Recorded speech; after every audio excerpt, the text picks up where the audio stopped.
Hey, this is Todd.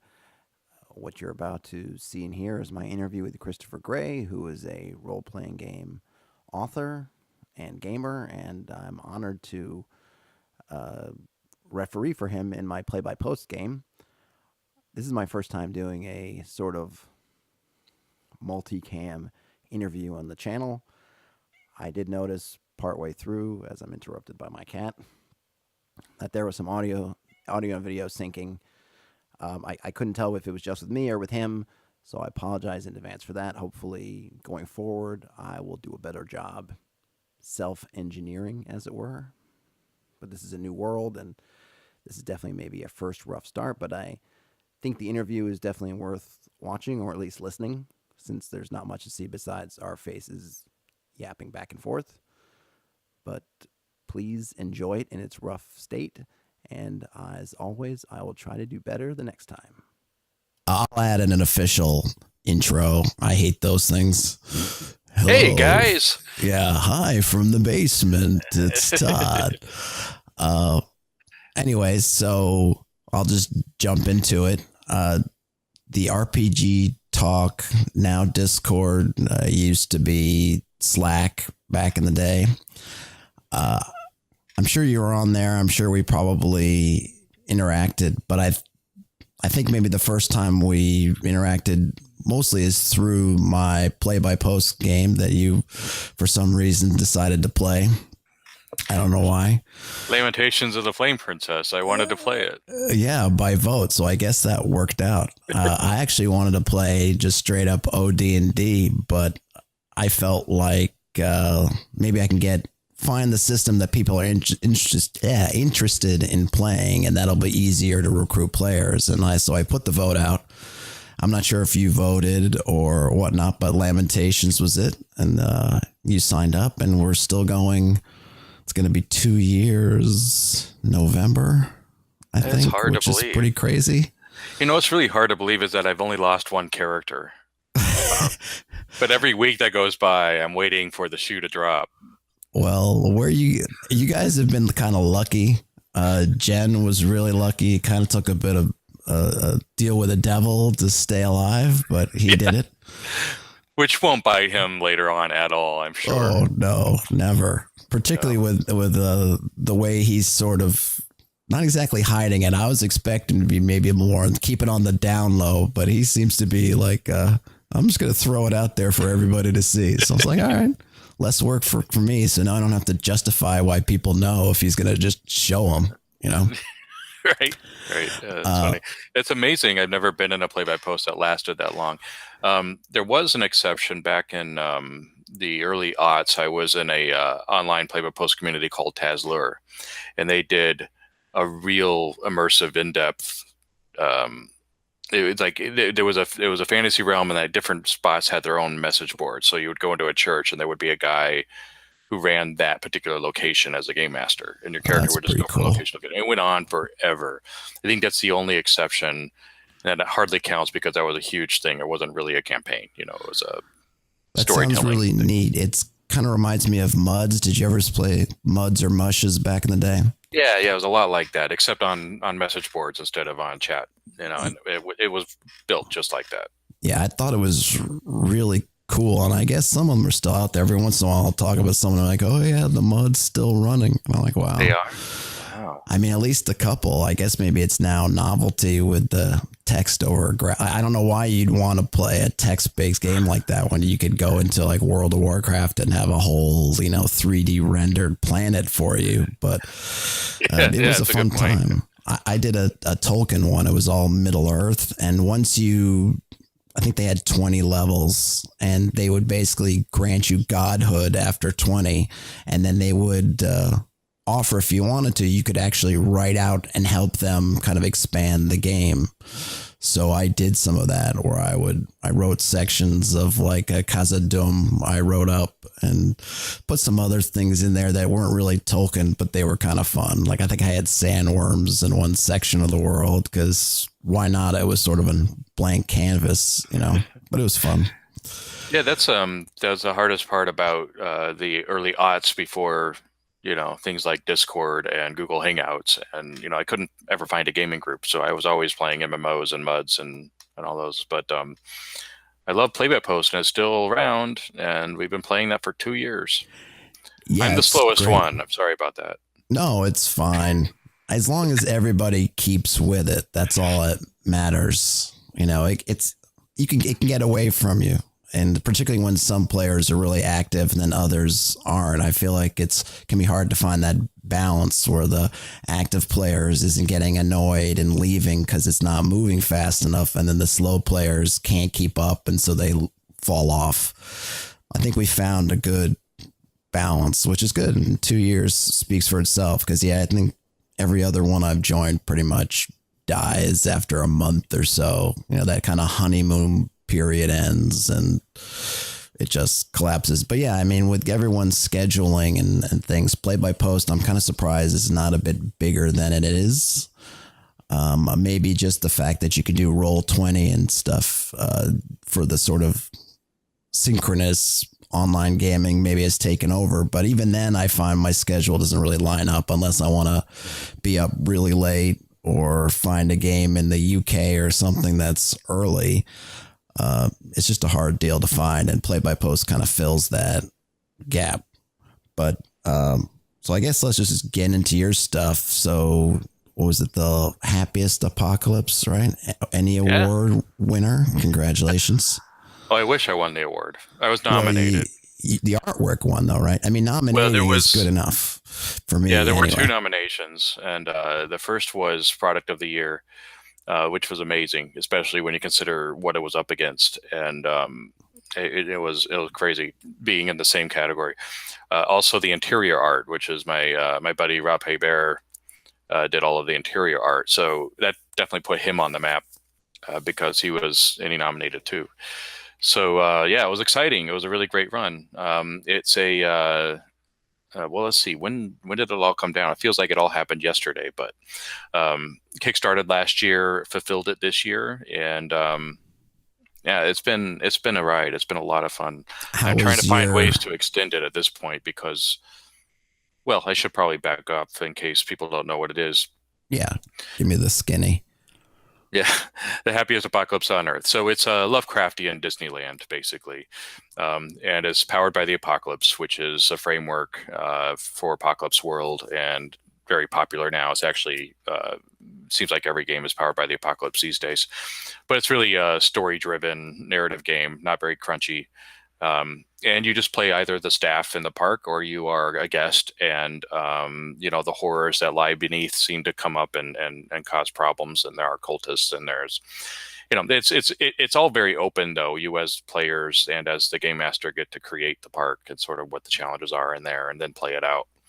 And yeah, it's great. I've been working on expanding it, and what I want to do is reskin it for other kinds of parks. So the next up on the docket will be the Happiest Apocalypse at the Renaissance Fair. Nice. Lovecraftian Renaissance Fair. And then it'll just go on from there. I mean, I'm sure there'll be a dinosaur park or, studio park or anything we can think of.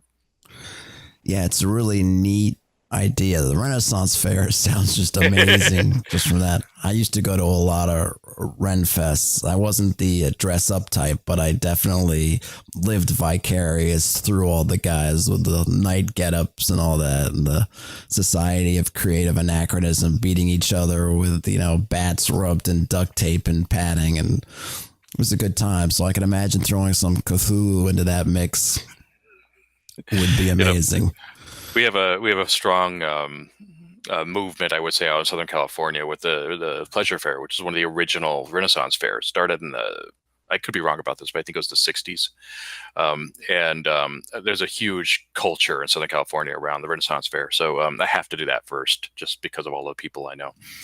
Oh yeah, absolutely. But it's not really a new game. It's just it's reskinning the moves so that they're flavor appropriate for the setting, and it's there are a bunch of these turnkey, what I call incidents, which are essentially mini adventures that set up the problem, and I'll have a bunch of incidents in there. So that's next up on Happiest Apocalypse. Very cool. How was your Kickstarter experience as a creator? Wow, it was scary. I think that's the best word to describe the entire experience. It's scary. I had a lot of help. I have a good friend out here, Dave Kazay and his wife, Jadine. They run Monkey Fun Studios, and they're behind Spirit of 77, Bedlam Hall, and a couple of other these really great Powered by the Apocalypse games. And they kind of held my hand through the process. I'm really glad I had them, because if I didn't, I would have stepped in it many, many times. Um, but the process is once you've been through it, it makes sense. But when you're going through it, none of it makes sense. It's one of those things. You could get all the book learning you want, but unless you've been through it, it's just a wild animal. All of the planning that you do, um, that you think you're ready for, all of that planning doesn't seem to work out at all. So you have to have a lot of contingencies. You have to have a good spine, and I don't know. I think the biggest mistakes that I made were not uh, disastrous. But they did make things much harder for me. So when I go through the process again, I know what to do, and I've self-corrected. Uh, I was amazed, though, that even amidst all of that, um, it funded at the level that it did, because I was only asking for $3,500 because I needed to pay Rob Hebert to do the wonderful art. I needed to pay Ian Lannis, who is the cover artist. And if you've seen the cover absolutely outstanding. And I pulled out all the stops at the end because I wanted that really awesome, creepy cover. yeah, it's great. And I needed to pay for an editor, and that was it. So I just needed a certain amount, but it ended up funding at $11,000. But what you don't realize when you're doing Kickstarters is that $11,000 has to pay for all of the extra inventory that you'll need to order to fulfill, Right. uh, and and then there were all of the other things attached. So at the end of the day, the Kickstarter broke even, and I was thrilled about that. No, I didn't have to put any of my that's own great. money. The crowd funded it. It was perfect. It went off, and then the long tail sales really persisted. That's something I didn't expect. I thought it would be over at the Kickstarter. I think, okay, here's the game. It's up on drive-through. I'm done. But no, it's continued to sell. And I then the imagine Indie the Annies nomination. helped with that as well, right? Give it another boost. It gave it a huge boost. I didn't expect that either. I mean, I didn't know that the awards had such an impact on independent publishers, and it really does. Just being nominated gave it a huge tail, and that tail lasted. It's still going. So I'm very pleased with how it all turned out. It really was a success story. Oh, that's awesome. Yeah. How hard did you find it, or easy to kind of find your audience? That's kind of been one of the things I've looked at, maybe trying my hand at. Have a couple of things I like to do and doing it through Kickstarter, but I've always wondered how difficult it is to reach out and find the right people who are going to come and at least look at what you're working on, and then, see if they want to participate or not. But that audience finding part, I think, sort of intimidates me. Did you find it easy, difficult? Was kind of being able to throw Cthulhu out there sort of an aid, because it's got the name brand value. Everybody knows Cthulhu. I don't know how many things I funded a few years ago because they had Cthulhu in the name. I was like, oh, give me Cthulhu bookmarks, Cthulhu crayons, just wrap it up. I'm in. Pride and Prejudice and Cthulhu. Yeah. Exactly. You could say there's a Cthulhu bubble. I don't know.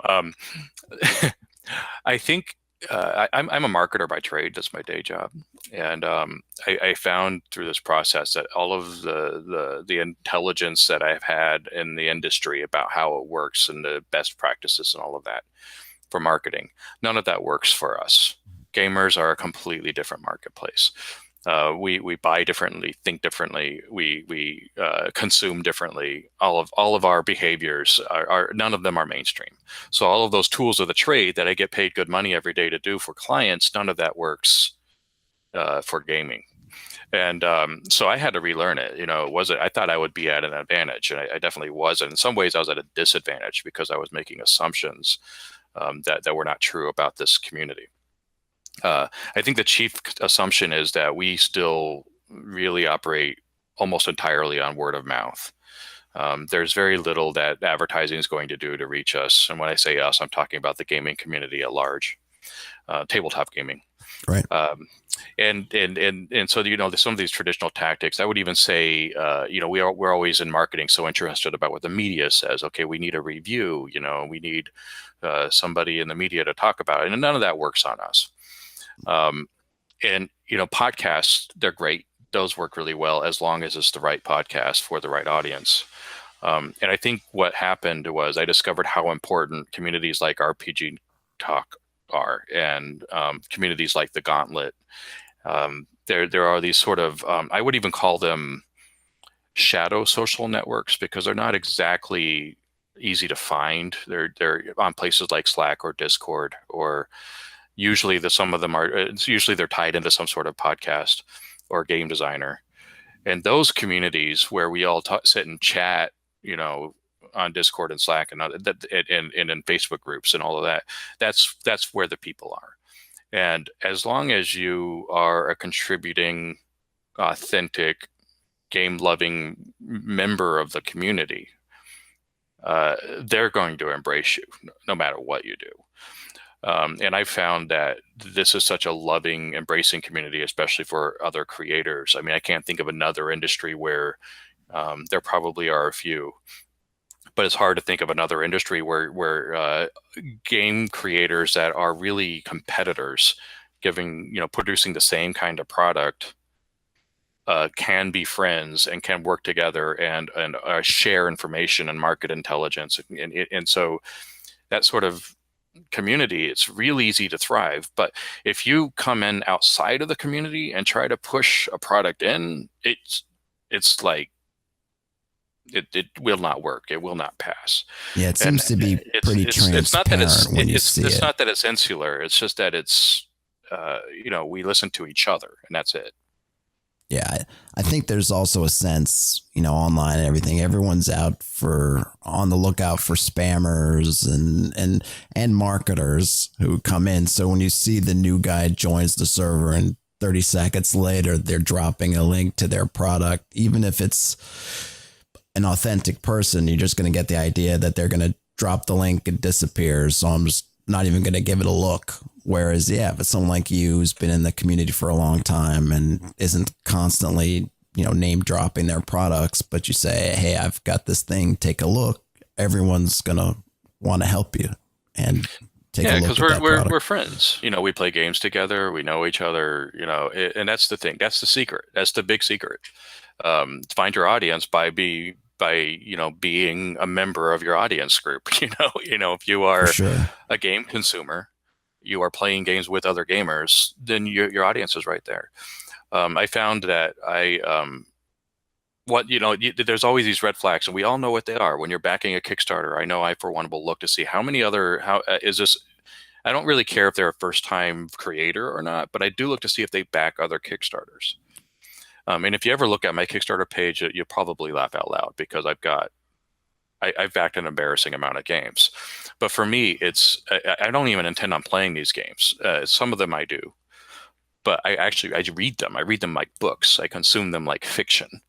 And so for me, it's very good for me to drop $10 on a Kickstarter for somebody that I know, so that they can succeed, and then I can read their fiction and talk to them about their game. Yeah, I think that's one of the things. That kind of relationship is what you need. Yeah, I think that's a good point, because I think a lot of products, I certainly consume a lot the same way, whereas I read them. And maybe there's a nugget of something that I'll use and drop into my game, even if I never run their game as written, right? There's a rule that I like that I'll slip in an our game and say, hey, I read that here and that's really cool, so let's try it. And I think that maybe helps foster all the cooperation, because you're not looking at it as someone's going to play either game A or B, and so I need to route them towards my game B. It's more like books in a library, where having Shakespeare doesn't mean you're not going to go out and buy Jane Austen or, whomever else. So there's room for everybody on this great digital bookshelf that we all have with the PDFs and everything, that it's not as big a concern as I have to beat you out to the sale like you would have to do if it was cars or a house or even a meal or something, right? So I think it helps keep everybody in this spirit. And obviously when you see on RPG Hawk all the time is people just buying more games than they know what to do with, but they keep on buying them. You know I can't help it when I see a drive-through sale. I'm like, all right, let me just go down this list, and I'll find 5, 6, 7 things that seem interesting, or the authors seem interesting, or just the names seem interesting, and I'll just drop a couple of bucks, because why not? It'll be fodder for imagination, for whatever it is I want to use, which is cool. I have a huge reading list, and I do make it through. I read them, and I think that you can call it marketing, but for me, I consider it contributing to the community. I want them to know that I back them. I want them to know that I want them to be successful. And for me, a $10 PDF on a Kickstarter backing that's a form of a handshake. It's like, look, I respect what you do. Even if it's not going to be something I run, and it's going to be in a backlog of things that I'm going to read, I might get to it in a year or two. I just want you to know I'm glad you're doing this, and I want you to succeed as a creator. If you're doing that, that means they're going to do the same to you when you're ready for them. And I think that was kind of the original intent of Kickstarter, right? Was to help other people get things done. Not so much here's a way to pre-order something, essentially, which is why I get frustrated when some of the bigger companies step in to do Kickstarters, because essentially they're just pre-selling it, and they've got the capital to make their product. If Wizards of the Coast comes in and ran a Kickstarter, it's like, why? You're not trying to get seed money. You have it already. You're just trying to pre-sell, essentially.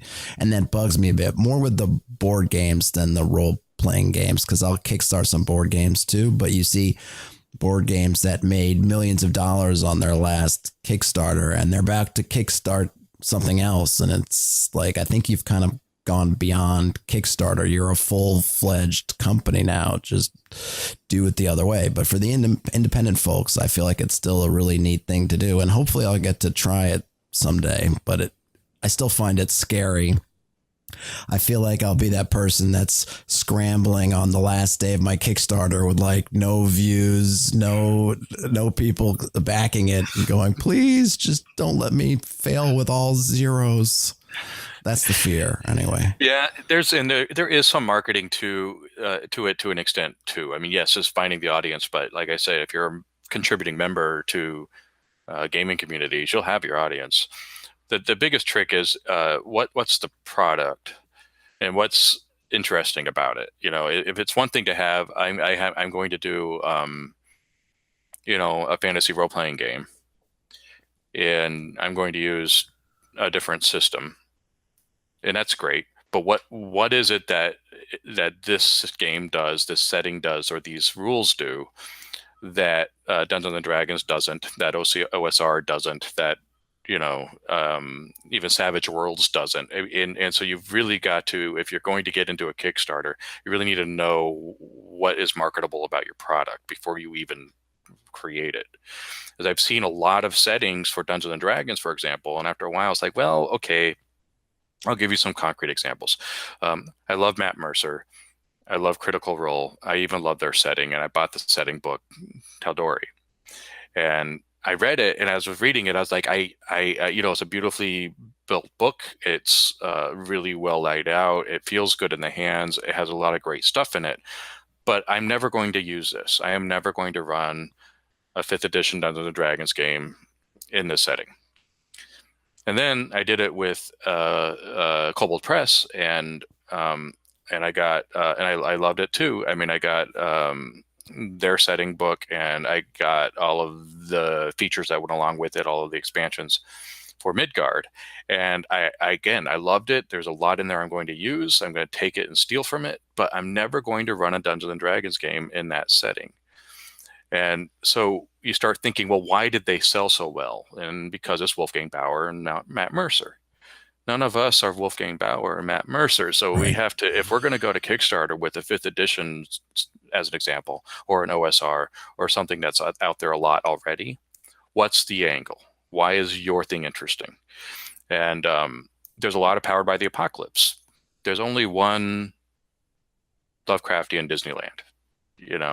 And so I think that if I were to give advice to anybody thinking about your angle, what makes yours interesting apart from everybody else. Yeah. And it's hard. It's hard to do. Setting books are interesting because I do like reading them. And I always think maybe I'll run them, but then I never end up doing it. My homebrew instincts take over and I have some kind of other concept that I'm going to run and I just run with that. But they always are good for inspiration. Sure. You know? Sure. And I've realized that too. I think the one exception to this is when you start getting into Adventure League, is it Adventure League legal? So settings that game masters and dungeon masters do pay attention to are organized play legal. And those are the ones that become so Forgotten Realms or Ravenloft, right. or and Pathfinder, they would have those too. But I think that if you are doing a setting, well, I am working on a setting book actually for 5th edition. Tell me about it. Okay, yeah, it's in the throes of being produced, so we're not going to see this till next year, probably July. And I've got a handshake agreement, which hasn't been announced, but with a publisher that they're going to take it for me. So I'm not even going to have to Kickstarter at this point, which is nice. And I'll be able to announce that, I think, pretty shortly. But anyway, this setting is called Highcaster. This was my homebrew setting, and I wanted to do a setting book because every game master wants to do a setting book for their homebrew setting. But this was my marketing started coming in. I was like, well, wait, what's different about this? I got really inspired by Stars Without Number and how he wrote that book, because his is a setting too, but it's 20% setting and framework for your game. 80% here are the tools to make your Stars Without Number. And I think that's a tradition he's carrying forward from Traveller. Whenever people talk about Traveller, they're like, this is my Traveller. This is, my Traveller does this. My Traveller does that. And I think he was carrying that tradition forward. And a lot of OSR does that, where setting doesn't matter as much, but, here's the framework for this setting. And the framework often implies some amount of setting, and they can be rather good and sneaky for slipping in the sort of setting things that they want without outwardly saying this is setting X. Yeah. But go ahead. Yeah. Lamentations, Flame Princess does this too, where there's right. a tone, there's a feel, and there are established truths in the setting, but it's not like, the Duke of Duck and Dutch does this over here, and there's the orcs of this and this does this over here. And so when I was approaching Highcaster, I was like, okay, I want this to be a setting framework. I don't want to have the game master have to flip through 300 pages of lore in order to understand what Highcaster is, because I'm never going to compete with Forgotten Realms, and I shouldn't try. I'm not going to even compete with Midgard. So I'm going to create a framework where a dungeon master or a game master can say, this is going to be my Highcaster, but it still feels like Highcaster. So every Highcaster game is going to feel the same. It's just not, it's going to be different for the table. So it's really a toolkit. It's going to be a very, very extensive toolkit. And the idea is you have, these are the races and the cultures, but everything else is procedurally created as you play.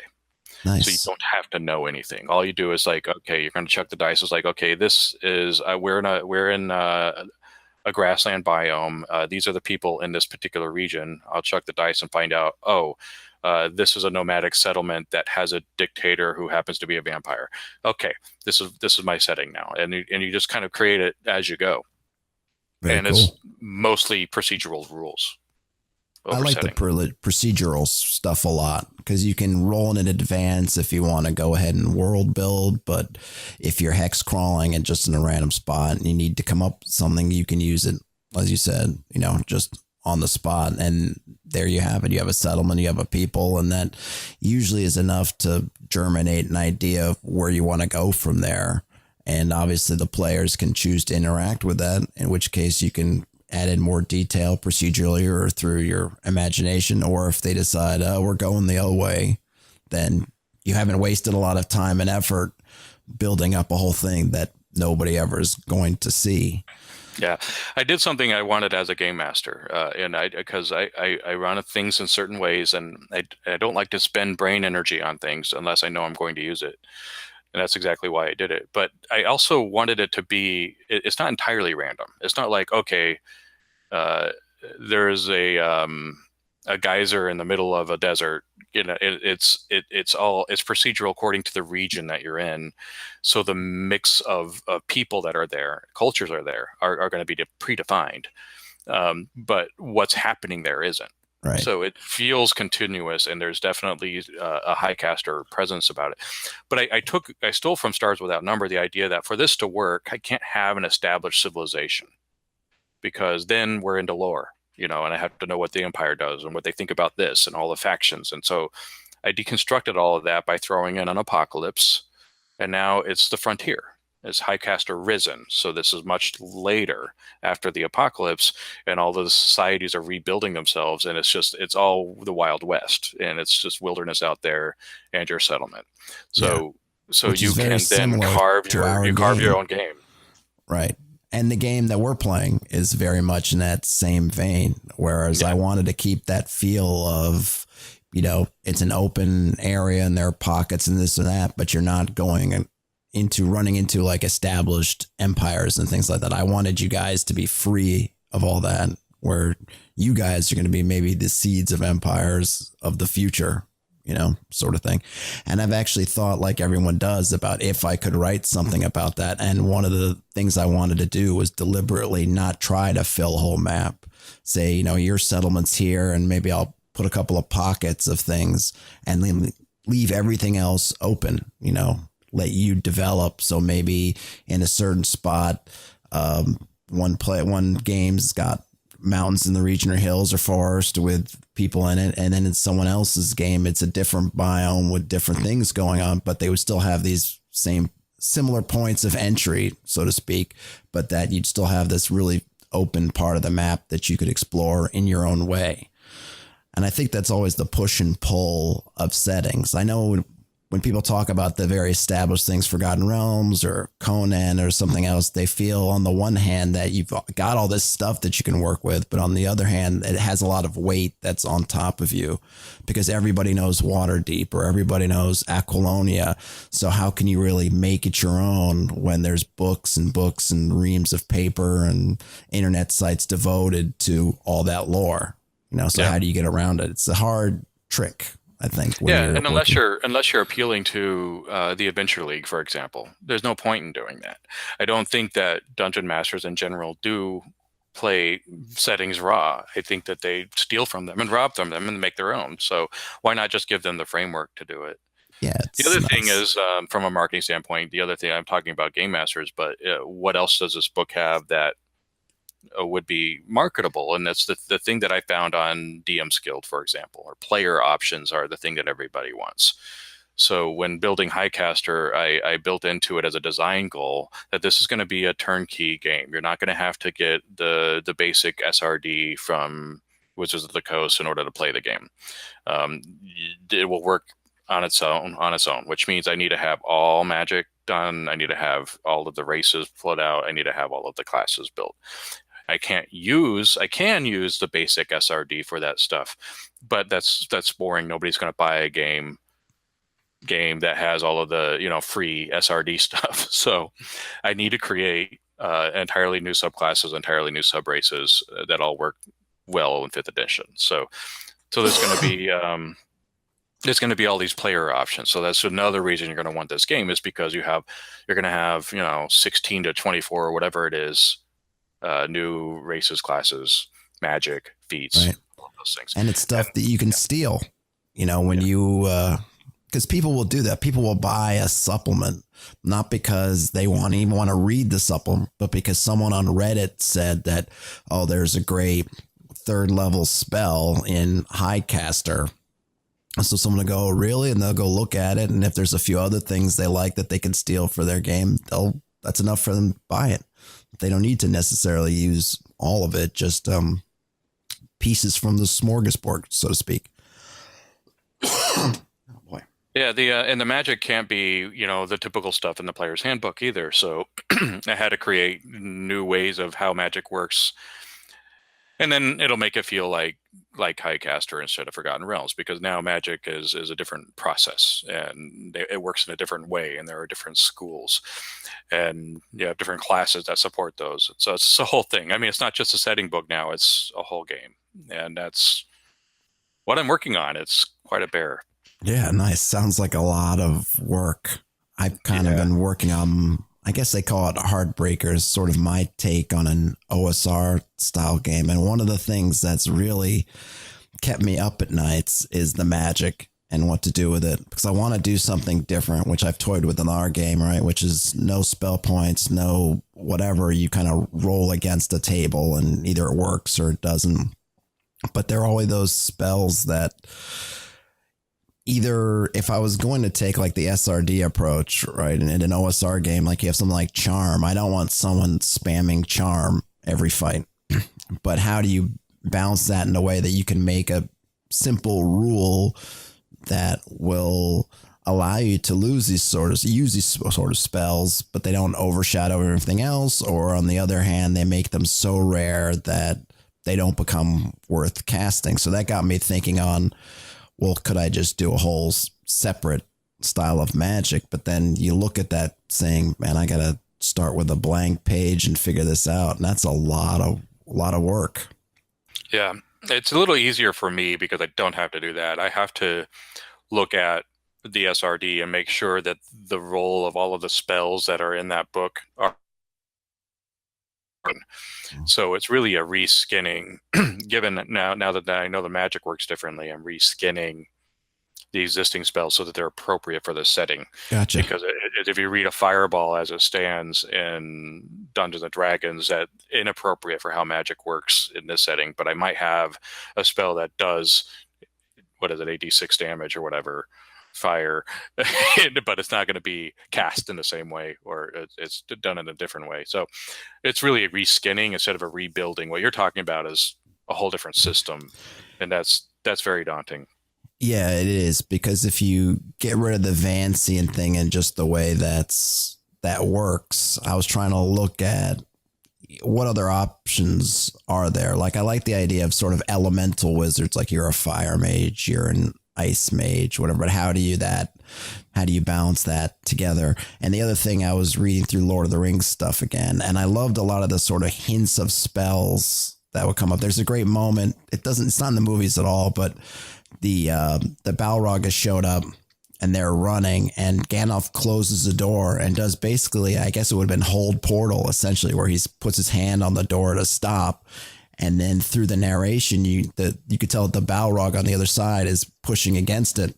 And there's this kind of battle of wills over this door. And that's when Gandalf backs off and says, it's basically going to break. I've never felt a will like this against me. But he was able to hold it for that moment to give them some extra time. And there's a few moments in there, and I thought that kind of stuff was really cool.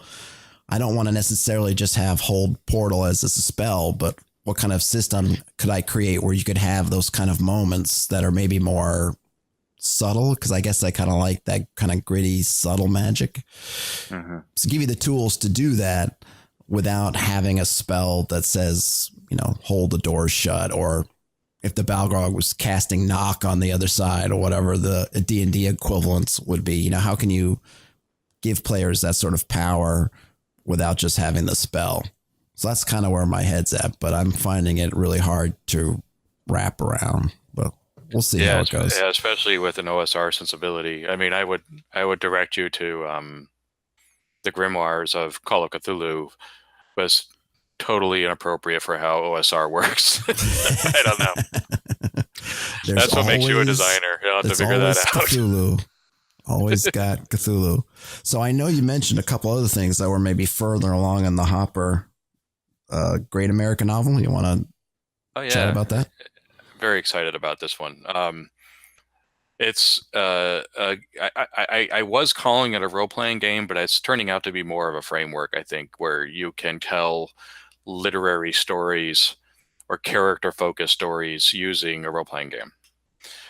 So instead of hit points and armor class, or sanity rules or whatever, your metric is your character arc and what their journey is through the story. So are they a rising character that's going to shine in the end as a hero, or are they a falling character that's going to fall apart in the end as a through self-destruction or train or whatever?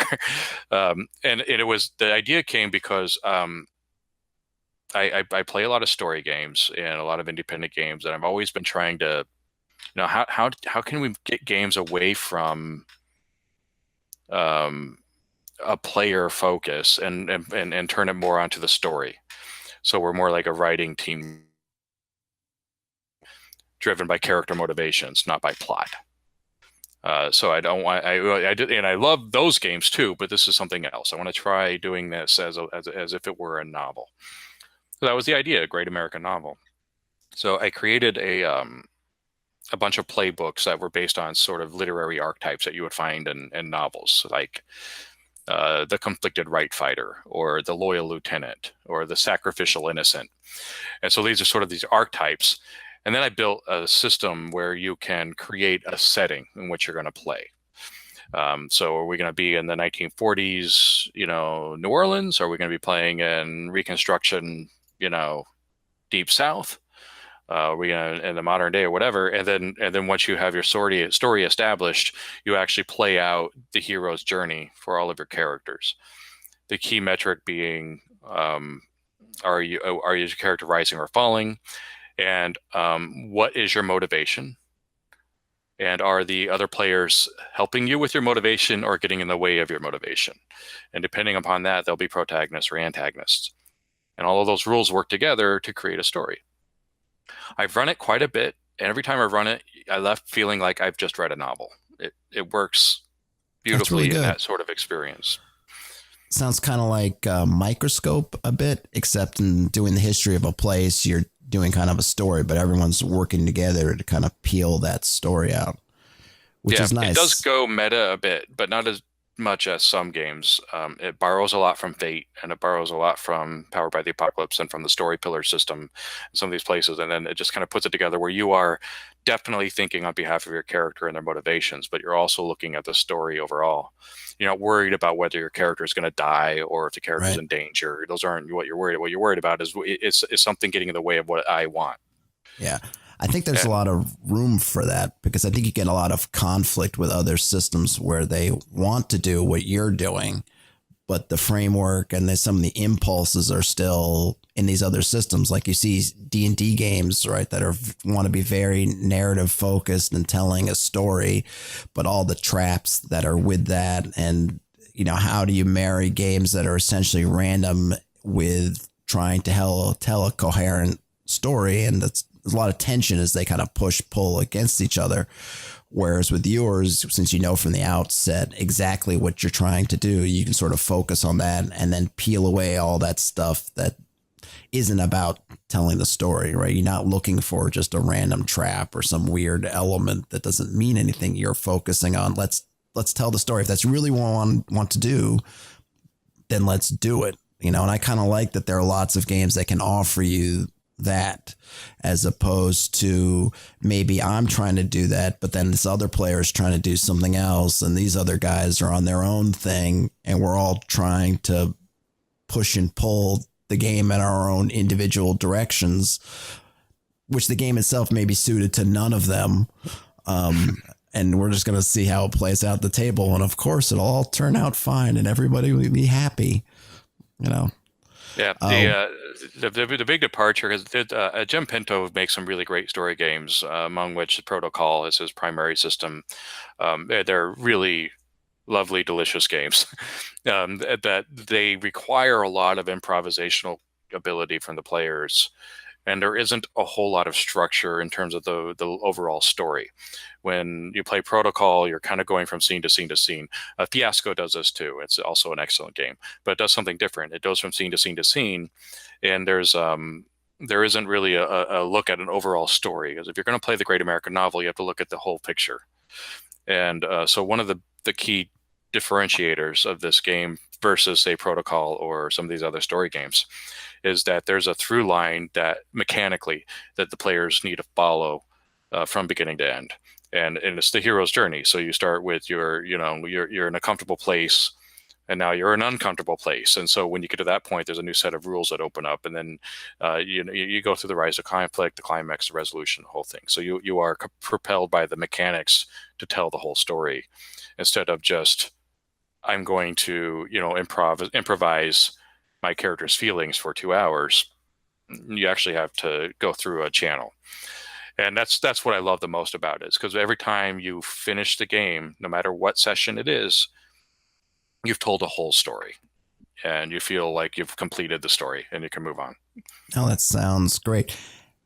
And I think it'll be nice to teach people about the sort of story elements, arc elements, because I feel like they're oftentimes misunderstood to one degree or another. And it seems like games like this would help people give a better understanding of what these different steps mean, even if they're going to apply them then to another game. Because I feel sometimes people just throw out the words, we're doing this, and I'm reading it. I'm like, that's not really what you're doing. But this would be a great learning tool, kind of get it going, get you a really good idea of what's there. And mechanically, I think I appreciate systems that sort of force you to go through different things and set the tone and the rules and everything to really guide you, because like you're saying, you can get stuck in one spot. And I think a lot of times with games like D&D that don't force anything, it's easy to get sort of stuck in a place, metaphorically or physically, and then nobody knows how to get forward out of that spot, right? The door that you need to go through is locked, and everyone's missed their roll to open it, and everyone's just kind of looking around at each other like, how do we go from here? What do we do? The GM doesn't know how to do it, and we don't know how to do it, and we're just going to sit in this room and kind of fumble about for another hour until someone will finally do something.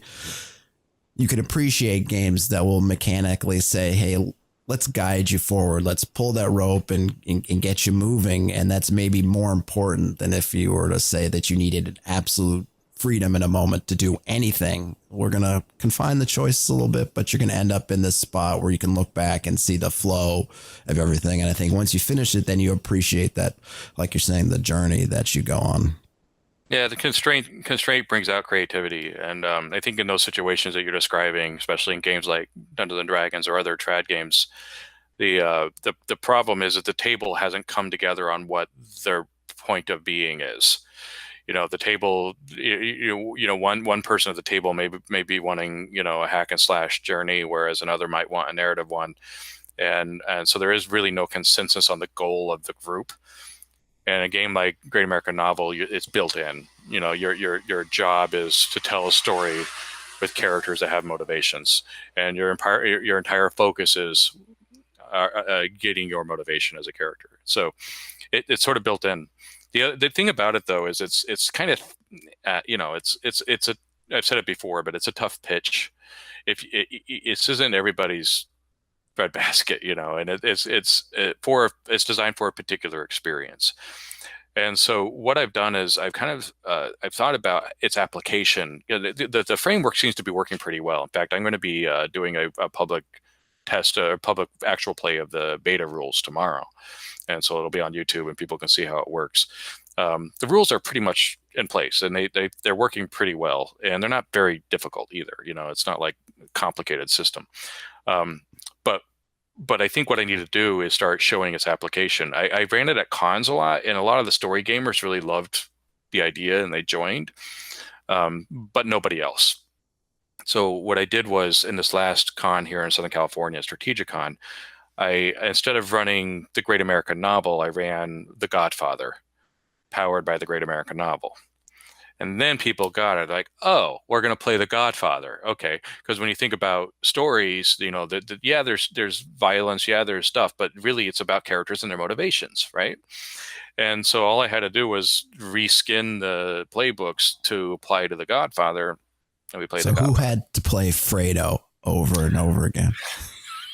Well, and I didn't use the actual character. They used the scenario.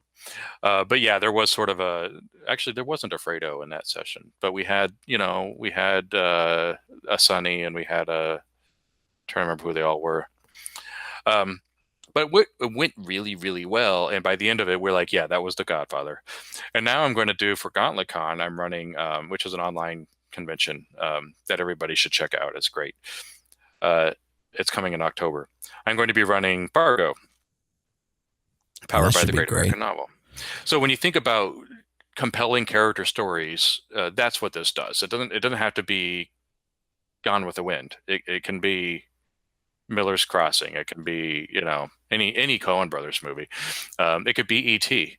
It could be anything that has characters that if it's about characters and their motivations, then this framework will work. Sounds great. I can also see what you're saying, because as someone who comes more from an OSR trad game background, just an open-ended, create a story with this framework doesn't appeal to me so much. But if I can be grounded in something like, hey, we're going to play, like you said, The Godfather or a Coen Brothers movie, that suddenly kind of gives me something where I can lock on to that kind of experience, and it energizes me more than just the blank slate, empty canvas sort of thing. But I could see from the story gamer side that they would find that blank canvas very appealing, because that's kind of where their interest lies.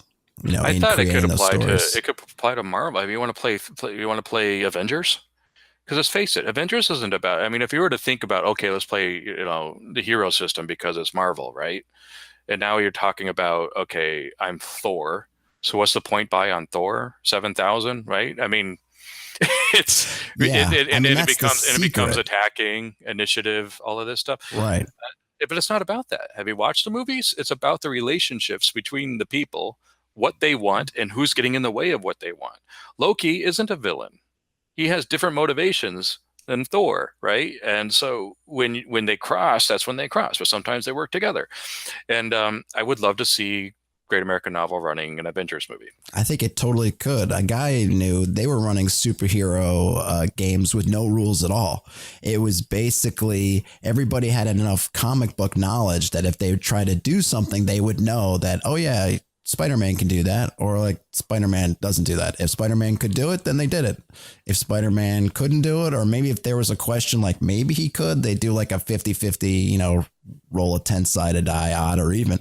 But that was basically about it. And they just worked off of what you're saying, the relationships. They all know the heroes, the villains, and the sidekicks and all that, and how they operate together. So they could just throw up a scenario really quickly. And then they would just go with what they know of the characters. And the only thing the dice were used for is if there was some opposition or question, they might just say, okay, 25% or whatever. And that was it. They needed no rule books full of power descriptions and all this or that. They just went totally off their minds, which makes sense. People who know these things, they know the books inside and out. You don't necessarily need a whole bunch of rules for that. But you do maybe with a wider audience if you're trying to simulate Thor-like powers. But if you just want to play Thor, everybody knows. Everyone played make-believe back in the day when you just, I'm Thor, and you throw Mjolnir and you fly around and that's it. You don't need to look at a book. Yeah, well, in the Great American Novel, it's not even about can you do that, but would you? Can Spider-Man do that? That's not the question. The question is, would Spider-Man do that? And I don't usually like playing the actual character, so I would have done a scenario that wasn't Spider-Man. But I mean, you can play Star Wars. We have really great Star Wars systems. Fantasy Flight does a good job. I prefer the D6 systems. But you know what? That's all garbage. That's not what Star Wars is about. Star Wars is about character motivations and relationships with each other. So I would like to see Star Wars run on Great American Novel. Well, just redo these new Star Wars movies for us because... Oh, you're going there. I feel like that would characters do certain things seem to kind of got thrown out the window with these new films, but I won't bog this down with that. But anyway, I'm working on that, and I'm going to try to find applications for it. So what it's looking like is the framework's going to happen pretty quickly. I think we're aiming for January. I say we because I'm working with a publisher. It might come up pretty quickly, but it's going to be quick and easy and dirty and done. And then I'm going to work on frameworks. I'm going to work on application of the framework. So, this is it's like what Fate did with Fate Accelerated. You can play Fate, which is the open game, play anything you want, or you can play Dresden Files, which is an application of the Fate engine. Right. And I'm going to be heading down that road next year. Seems really cool. I'll definitely have to tune in tomorrow. Are you streaming tomorrow, or are you just uploading it tomorrow? Have you already played it? Yeah, I'm going to attempt to stream it. We'll see how that works. I'm trying to use it. I want to stream so it'll record and be out there, because this is the first public viewing of the beta. Yeah, I was a little too scared to hit the stream button today with all of this, since I was trying to get everything set up. But good luck tomorrow. I'll look for what time is it going up about? Yeah, we're starting 8:30 Pacific. So at the game in the morning. Mornings are good. All right, well, either I'll hit it up on the stream, or I'll definitely watch after the fact. I really like the sound of it. I can't wait to get it. When are the beta rules you're gonna open them to the world, or when are the final rules? When do you think you're gonna launch those? I'd like to have that out January. I think it's pretty close. It's all in the writing at this point. I've been working on the machine, and now I just need to write. Writing is the easy part.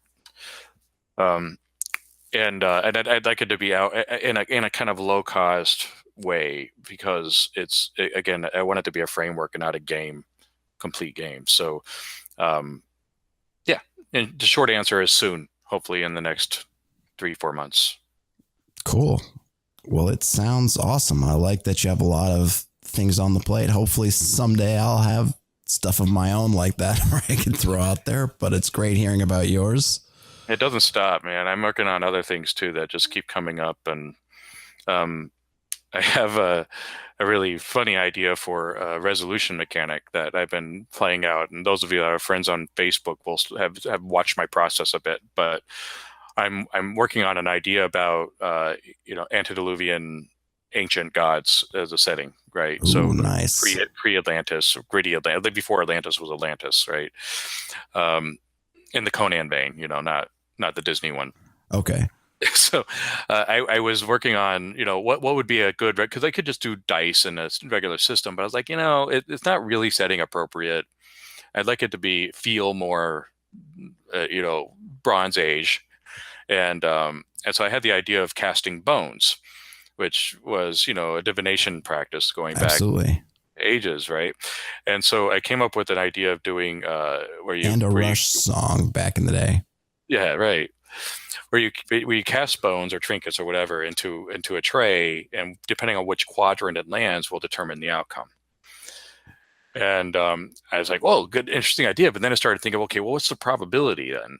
Because when you're creating resolution mechanics, you want the probability to dial in something like 60%, so that you can, up it or down it depending on the situation.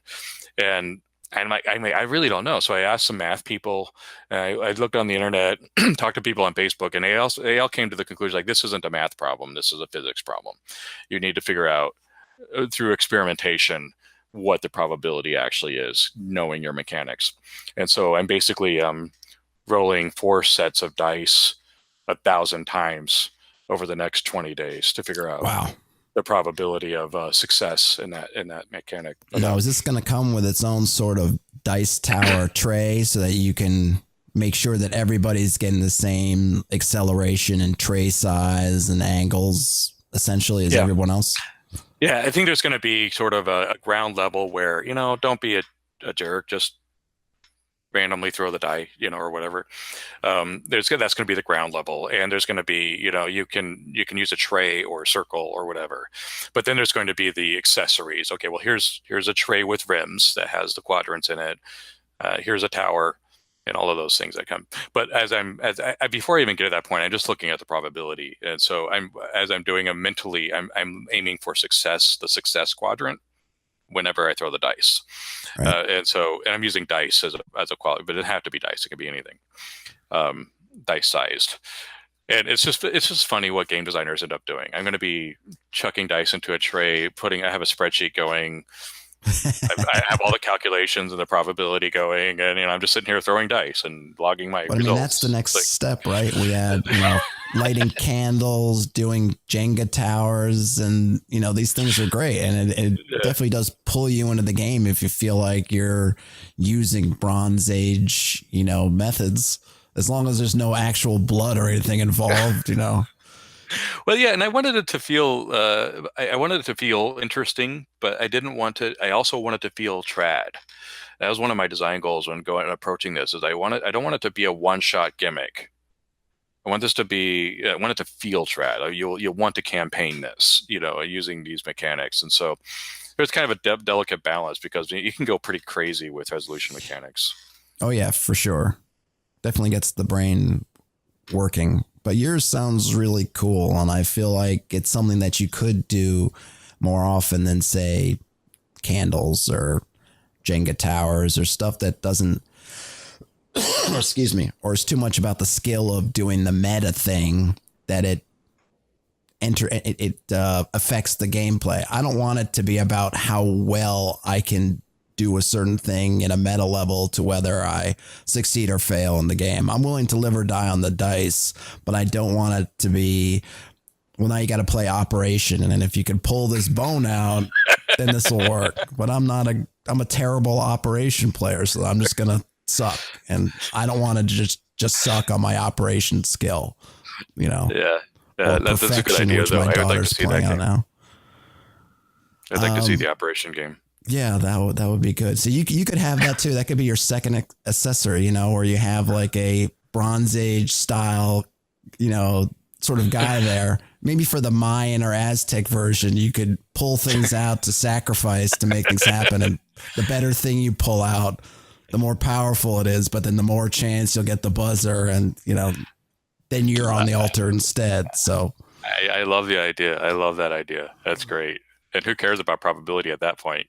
Absolutely, right. It's not about that. It's just about, who's getting sacrificed, and, who's getting that bonus to whatever it is Aztecs or Mayans did. I don't know. Go to Tikal. Anyway, I think there's a lot in the hopper. And we'll see. Should be seeing some stuff in the coming months. We'll be able to do this again, and I'll have a smoothed out process, and it won't be such a production about emptying out my space so that we can talk and blah, blah, blah, blah, blah. But thanks so much for doing this. It's the first one. You'll always be the first. Yes. When I'm a huge, YouTube internet star, you could say you were the first one. So you've got that locked down. Awesome. Send me any links that you want, and I'll throw them in the show description, so they'll all be down. I'll link to your channel, obviously, so that for the YouTube tomorrow. I'll try to get this up tonight. I'm not streaming it, obviously, so I'm just going to pull everything down, throw the front end on it, and then I'll push it up to YouTube. And with my slow connection, in a few hours it'll be up there, and then I'll shoot you a link, and that'll be it. Everything you need to know about me is on Christohper.world.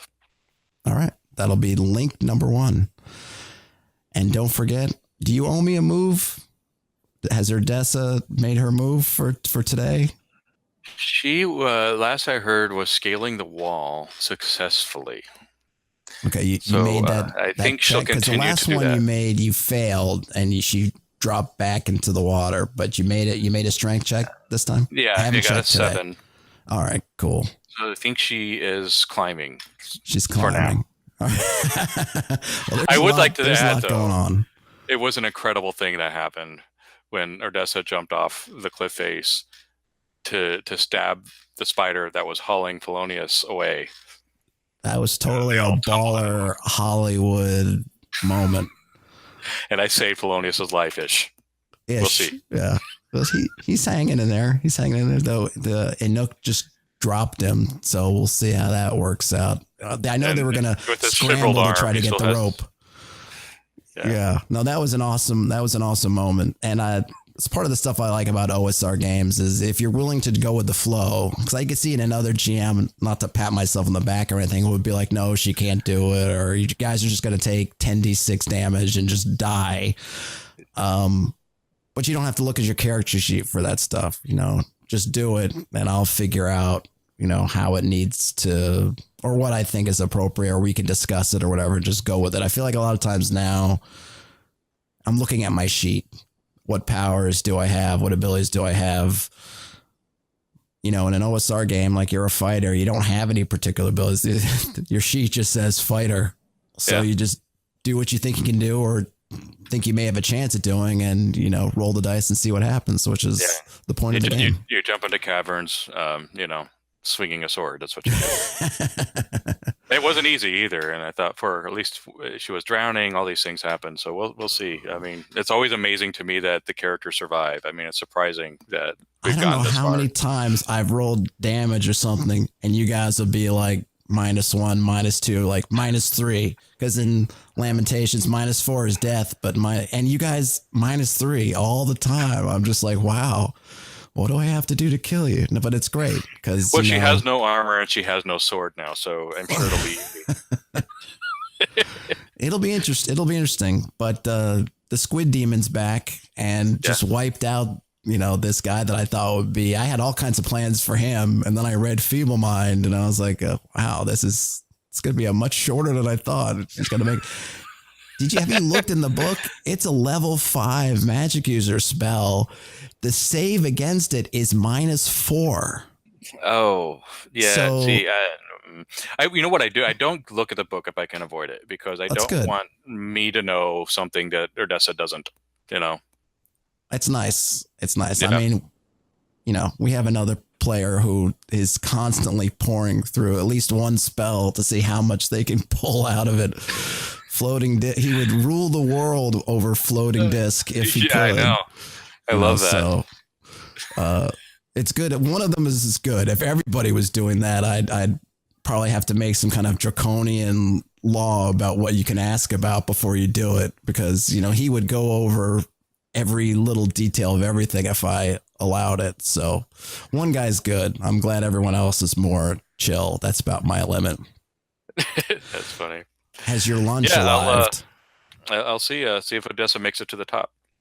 Yeah, well, she's got a shot. I'm not going to jam you and make you roll every round. I kind of think that stuff is one thing that's I don't know if it's playing this game that's done it, but certainly something that come to me lately is I'm less worried about trying to make a particular role realistic in a sense, right? So, okay, for her climbing, and if I tried to think about it in a real fictional sense, this is a wet rock that's essentially in the dark. She's trying to climb up. She's all wet. If I was really trying to figure it out, I'm like, that's a hard thing to do. And she's tired. She was wrestling. She almost drowned. She was wrestling the armor off. She was toting Polonius, getting him tied to the rope. I mean, I just picture her as like Ripley from Aliens at the end, That's where she's at. But you know what? I don't feel the need to burden the role and say, well, she's minus for this, minus for that. Because you guys make enough rolls, even though I don't feel like I force a ton of rolls, but over time, all it takes is that 5% chance of rolling a critical fail or, something where I can, if I want to add in extra heartbreak, I can. I'm kind of to the point where I'm like, just give you the straight strength check. Let you be like a Hollywood, let you be Ripley, because there's already enough chances over time. I'm going to get those snake eyes are going to show up, and then I can, be mean if I want to be mean, as opposed to thinking like, well, I'm going to make you roll every round for every 10 foot that you climb and make you do, 10 rolls to get to the top. Why? We'll roll a couple of dice, and I've always got my chances, even though I've been thwarted these last couple of days. I've got more time. I've got time. Time is on my side. The house always wins, in the end. And considering it was a lowly little spider that took out, Argyle, your first character. Oh, that was so depressing. With the poison. I think what kills me still about that was you got bit, and I was expecting maybe they'd try to save you. Instead, they're like, let's just cart him out, drop him down. We're going back in. It was their fault. Yeah, you're right. Because I was thinking I would have rolled with them trying to do bushcraft or something and find, King's Foil to slow it down or do whatever. Like, I was totally waiting for that kind of moment. And I was like, all right, I'll run with that. I'm cool. It doesn't have to be absolutely, fatal if you can find an herb or just to give you more time or whatever. Figure out, but they're like, no, we're just going to dump them by the door. This is a testament to all of the friends that Argyle made in his short time on Earth. Because he was sort of a prickly pear, you know. Odessa's much easier to get along with. He was a lot of fun, but he made an enemy, which is good because now I have this NPC who I thought was like, from my standpoint, you had hired him. He watches your friends drag out I just imagine the veins are coming out and you're sort of bloating and frothing at the mouth, and they just dump you by the door. They're like, yeah, he's here. He'll be fine. The cleric is praying over you. He doesn't have any healing left. He's just trying to ease your pain. And they're just back about their business. So he saw that and he's like, if these guys are doing that to their friend, I'm out of here. My contract is done. And now Odessa has a vow against him. But it's cool. I mean, that's the kind of thing I like about sandbox plays. You end up in these situations where the dice just put you in spots and things, and now you have kind of this minor villain that was out there. That was not my intention at all. In fact, this whole situation wasn't my intention either. Felonius went to take that pot shot against that spider that was just minding his own business out there. I remember when he did that, I said, wow, he's really going to do that. And then he just totally whiffed the roll. And I'm like, wow, now he's really just done that. Which you guys, didn't need. It was just have this thing just jump over and grab him. And then the funny thing was he jumps over, he grabs Felonius, and everybody's closing in on it. I rolled a morale check for the thing, and it was terrible. I thought, well, where's he going to do? He doesn't want to stand here. He's not brave. He's going to run for home, take his dinner, and leave. Takeout. Oh, I love it because it's forcing. We're fighting spiders, and in 5th edition, you're like, I hit, I don't. In this game, a spider is pulling him over the side of the chasm. Odessa is trying to swing down the rope, can't reach it, and just drops off the rope, stabs the spider, falls all into the water. She's drowning, has to pull off her armor, has to go rescue Felonius. I mean, it's just that's way more interesting and exciting than 16 to hit, miss. Yeah. Well, I would say it's, and I'll probably write about this or do some videos about it. I know that I think the Alexandrian has a great series on that kind of decaying the dungeon, which is basically not just having everybody in flat rooms that are all square and there's nothing. I feel like those are the most uninteresting things, but they crop up all the time because they're easy.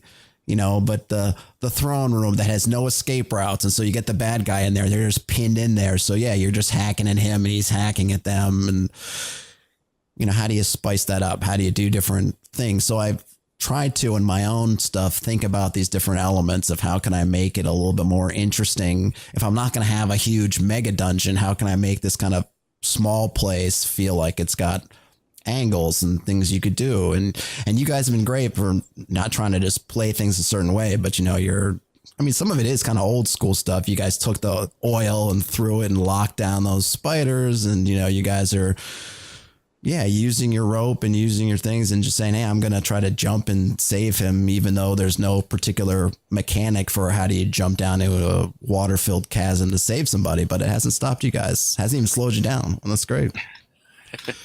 All right. Well, we have more fun to come, I'm sure. Absolutely. Enjoy the calzone when it finally arrives. I'm going to sign off before I'm might have a beer. Awesome. Well, have a great rest of your Saturday, and I'll look forward to the video on Sunday. And like I said, if anything else comes up, links or whatnot, just shoot me a message on Discord, and I'll drop them in there. And I'll send you a link when this is live. Cool. Thanks for doing this. This was fun. Yeah, it was great. It was great talking to you, and I'll see you online whenever, and happy to do more of these. Just let me know. Hopefully it won't be quite so hard next time to find time. But like I said, weekends for me are tough. It's a tough time. If you enjoy videos like these, please consider subscribing to my YouTube channel. It helps me out a lot. I also have a Patreon if you'd like to support the show in a different way. Thanks for watching.